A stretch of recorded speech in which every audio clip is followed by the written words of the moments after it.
Yan, nandito na ngayon sa Kran City. So mga nagtatanong kung magkano ang sahod dito sa Slovenia. So nandito yung mga kaibigan natin, tatanungin natin sila na aktual. Kaya kung gusto nyo mapanood, simulan natin. Let's go! Lord, I thank you for sunshine, thank you for rain, thank you for joy, thank you for pain. It's a beautiful day. Ayan, yan yung mga tropa natin. Ayun, oh. Tatanungin natin kung magkano mga sahod nila, personal, para malaman nyo. Ito si Brother Christian.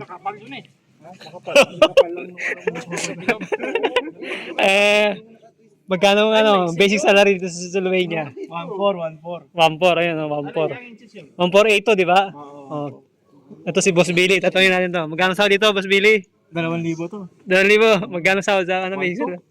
Sa inyo, Bro Ricardo? Pantusawa. Pantusawa?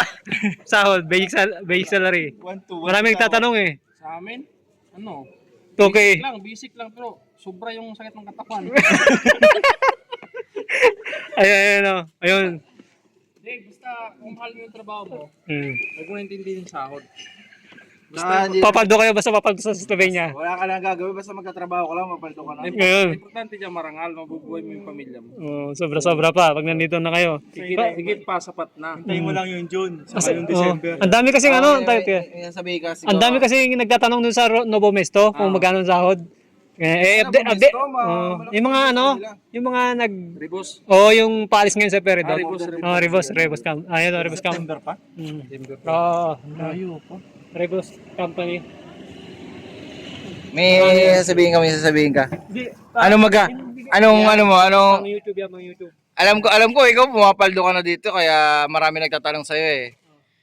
Ay, putik yan, nakakasilip yan. Parang bago. No. Ay! Bago sapatos. Ito, itong sapatos na yan. 10,000 yun yan. Oh? 10,000. Mhm. Kaya huwag kayong magsawa mag-apply. Papaldo tayo dito sa Slovenia. So mga nagtatanong, ang sahod dito 1,482. Depende Ano yan. yan, basic salary. Tip lang yan, tip. Ito, ay, OT lang. Oo, okay lang yan. Tingin! Pang basketball, oh. Oh, wala. Mga spot-spot na ganyan. So, yun lang, 1,482 basic salary. Yung ibang company sumasahod ng 1,815. Sinabi na lahat, no? Paldo. Sinabi na lahat. So, yun lang. Yun lang sa mga nagtatanong. So, ito yung aking boss, si Brother Jesse. Yan. Pumaldo na to, nakabilang sa sakyan, ayan, oh. Paldo-palduhan dito, yung sahod. Ayan. Parang baliktad naman eh. Ayan, oh. Ikaw ang boss ng lahat, hindi ako. Ikaw ang kilala dito eh. Ayan. Boss So, naman, parang baliktad naman. pagka hintayin nyo lang yung yung TRC, o yung visa nyo. Huwag kayong mainip. Papasok ka ni, Huwag kayong mainip. Yeah. Magkikita-kita rin tayo doon sa Slovenia. Yun.